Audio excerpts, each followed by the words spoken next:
Good morning. ഗുരുവായൂരൊക്കെ പോയി നല്ല രീതിയിൽ തന്നെ തൊഴാനൊക്കെ പറ്റി. അത്യാവശ്യം തിരക്ക് കുറവായിരുന്നു. നമ്മളൊരു 6:30 ആയപ്പോഴത്തേക്ക് നമ്മൾ ക്യൂ നിൽക്കാൻ തുടങ്ങി. 9:30 ആയപ്പോഴത്തേക്ക് അകത്ത് കയറി. 10 മണിയൊക്കെ ആയപ്പോഴത്തേക്ക് ഇറങ്ങി. പിന്നെ ഞങ്ങൾ ആനക്കൊട്ടിൽ പോയി ആനകളെ കണ്ട് അങ്ങനെ അടിച്ച് പൊളിച്ച് ഡാൻസ് കളിച്ചിട്ട് ഞങ്ങൾ വീട്ടിൽ ഇന്നലെ രാത്രി 9:30 മണിയൊക്കെ ആയപ്പോൾ 9:30 ആയപ്പോൾ വന്നു. 9:30 ആയപ്പോഴത്തേക്ക് വന്ന് എല്ലാവർക്കും അത്ര ക്ഷീണമൊന്നുമില്ല, എന്നാലും ഉറങ്ങാൻ പറ്റാത്തതിൻ്റെ ഒരു ബുദ്ധിമുട്ടുണ്ട് എല്ലാവർക്കും.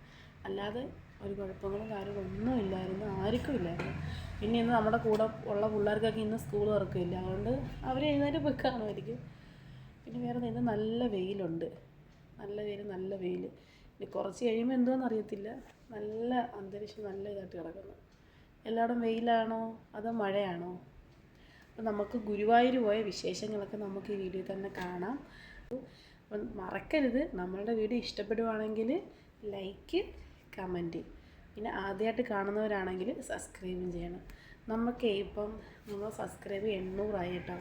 ഒരു വർഷം ആകുമ്പോഴത്തേക്ക് ഒരു 1000 തയ്ക്കണം എന്നാണ് എൻ്റെ ഒരു ആഗ്രഹം. അടുത്ത മാസം ആകുമ്പോഴത്തേക്ക് ഒരു വർഷമാവും ഞാൻ യൂട്യൂബ് ചാനൽ തുടങ്ങിയിട്ട്. അന്നേരം എല്ലാവരുടെയും സഹകരണം നമുക്ക് വേണം. അപ്പോൾ ആദ്യമായിട്ട് കാണുന്നവരാണെന്നുണ്ടെങ്കിൽ സബ്സ്ക്രൈബ് ചെയ്യണം. ഓക്കെ, നമുക്ക് ഗുരുവായൂർ വിശേഷങ്ങൾ കാണാം.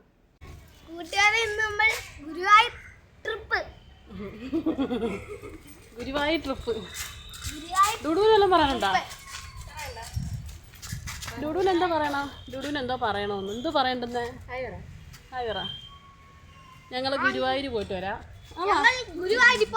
നാളെ കാണാം.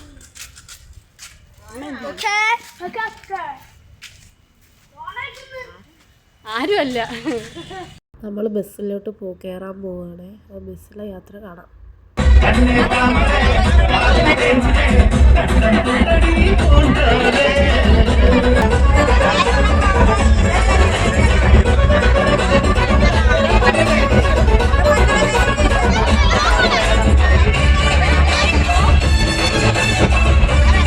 ഡാൻസും കാര്യങ്ങളൊക്കെ കഴിഞ്ഞപ്പോഴത്തേക്ക് എല്ലാവർക്കും വിശക്കുന്നു. അങ്ങനെ നമ്മൾ കാപ്പി കുടിക്കാൻ പോകുന്നു. നമ്മൾ ഇടിയപ്പവും കിഴങ്ങറിയായിരുന്നു കൊണ്ടുപോയത്. എല്ലാവരും കാപ്പിയൊക്കെ കുടിച്ച് കുറച്ച് നേരം ഉറങ്ങി. അപ്പോഴത്തേക്ക് പിള്ളേർക്കൊക്കെ ബാത്റൂമിൽ പോകണമെന്ന് പറഞ്ഞ്, അപ്പോൾ നമ്മൾ അടുത്തൊരു പബ്ബിലാണ് നിർത്തിയത്. അങ്ങനെ എല്ലാവരും ബാത്റൂമിലൊക്കെ പോയി ഇങ്ങനെ എല്ലാവരെയും കാത്ത് ഇങ്ങനെ നിൽക്കുന്നത്.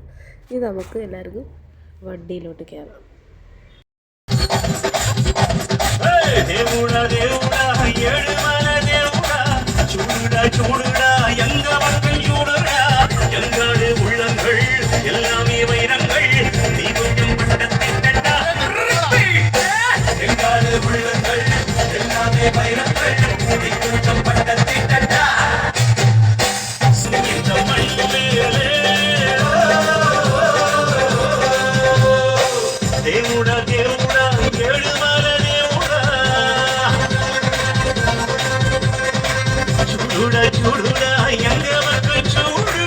അങ്ങനെ നമ്മളെല്ലാവരും ഉറങ്ങി എഴുന്നേറ്റ് ഒരു 3:45 ആയപ്പോഴത്തേക്ക് നമ്മൾ അമ്പലത്തിൻ്റെ അടുത്തെത്തി.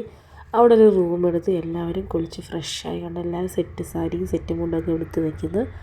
അത് നമ്മൾ വണ്ടിയിലോട്ട് സാധനം വെക്കാനായിട്ടാണ് ഈ നിൽക്കുന്നത്. പിന്നെന്ന് വെച്ചാൽ ഞാൻ സാരി അല്ലായിരുന്നു, സെറ്റിൻ്റെ ചുരിദാർ തന്നെയായിരുന്നു ഇട്ടിരുന്നത്. ഋതുക്കുട്ടി തന്നെ, ഋതുക്കുട്ടിയെ രാവിലെ എണീറ്റ് കുളിച്ച് സുന്ദരി കുട്ടപ്പിയായിട്ട് നിൽക്കുന്നത്. അപ്പോൾ ഇത് ഇത്രയേ ഉള്ളൂ നമ്മളുടെ ഈ ഒരു വീഡിയോയിൽ. ബാക്കി വീഡിയോ വിശേഷങ്ങളുമായിട്ട് നമുക്ക് അടുത്തൊരു ദിവസം കാണാം. Okay, tata, bye bye, see U.